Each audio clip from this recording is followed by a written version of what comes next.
Коски за народот, месо за политичарите. Граѓаните бесни за неверојатното зголемување на функционерските плати.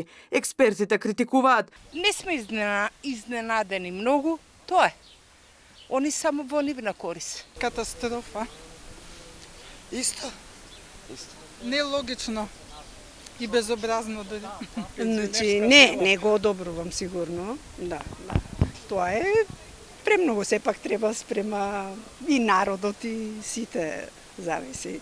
43 години да добаме 12 јарке пензија, а они гледа што прават. По 1000 евра, а мене ми качеле 800 динара.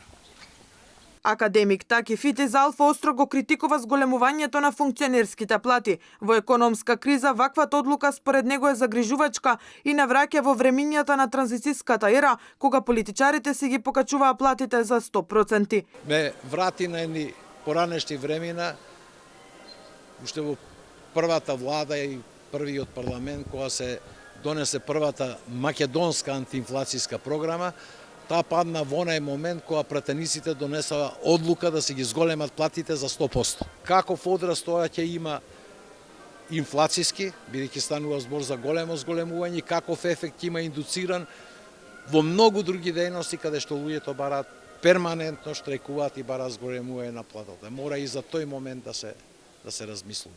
Премиерот без проблем ќе може да си купува и брашно, јајца и млеко, и по одмрзнати цени, или палачинки не ќе мора да прави, оти со покачена плата може 3 пати на ден да си дозволи кафеана или ресторан. Видиш кашно.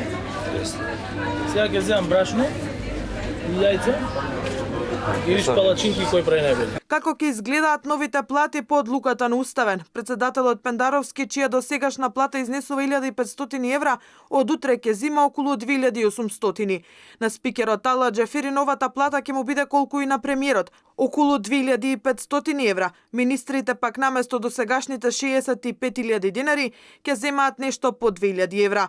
На претениците платите ќе им пораснат за по 700 евра. Близу 80% повисока плата ќе добијат и судиите, меѓу нив и уставните, кои едногласно ја донеле одлуката за укинување на законската одредба. Сите заменици министри, градоначалници, директори во државни фирми и агенции. Сега по одлуката на судот, основицата од околу 26.000 денари скокна на над 46.000 денари, а со тоа и платите на функционерите.